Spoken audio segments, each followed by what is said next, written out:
Buntag. Nami guys, oh. Oh, flies annoying to you? Get out. Okay. Hala. Ngan himi guys, nag-check me sa among mata no. Hala, tanawa guys. Ang among tubog. Nadagan ba dito sa burias guys? Ang lagi, kib sa rabbit. Agoy. Wa na. Oh, tubog ni guys. Gikib sa rabbit. Abi ninyo guys. Kanang, nabi daghang tubog din na sa burias. Testingin ninyo guys, og kaon kanang, kung asa mo prepared sa hinugba o sa fresh o sa kanang dry. Kaya, grabe ang benefits sa lawas ana guys. Anti-cancer. Yes, wait. I'm talking first. And then, ano pa siya guys sa mga, bitaw, yung may problema sa regla. Nindot kaayo guys. Testingin ninyo guys. Yung sa regla bitaw. Yeah, well done. Testingin ninyo. Kanang kuan mo. Research ninyo unsay, i-google ninyo guys unsay health benefits na sa pigs guys. Nindot kaayo. Testingin ninyo. Anti-cancer. Basta anti-inflammation.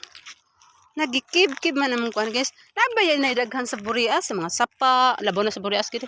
Ang bukid ba sa sapa, sa mga kuan, dabugan sa kabaw, di ba? Kita gi ato ra na himuong kuan. Himuong Julin, patuyokon ba, butangan og tukog. Pero sus makaon man dai na guys. Ako dili ko ganahan sa hilaw, sa hinog. Kay ngano? Kanang naitagok unya. Iba, mas maayo siya kanang dry bitaw.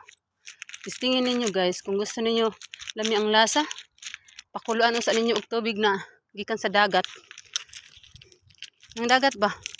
Okay ba kung pila pod ka minuto? I-search na lang ninyo guys sa Google. Naman na. Unya, ang aging ko ano? Unya, kuan guys. Nandito na siya.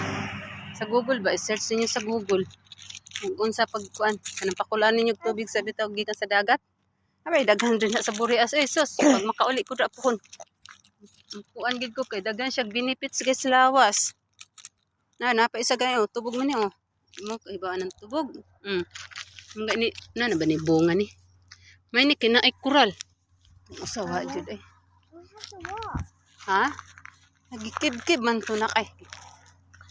Kib-kib man to eh. Sayang. Testingin ninyo guys, nasa sa labaw na sa burias oh. Daghan kaayo ng tubog. Mama, can I go back home? Alright. You want water? Okay. We're gonna go back home. Mangulit na ko namin guys. Yan. May tubog guys nga ni. Nani mo mga tinanam ni ring tubog guys. Testingin ninyo guys. Sa paghimo. Kung prepared ba mo sa kanang bitong fresh. Unya guys. Kanang mukhaon. Ang kuan day proper.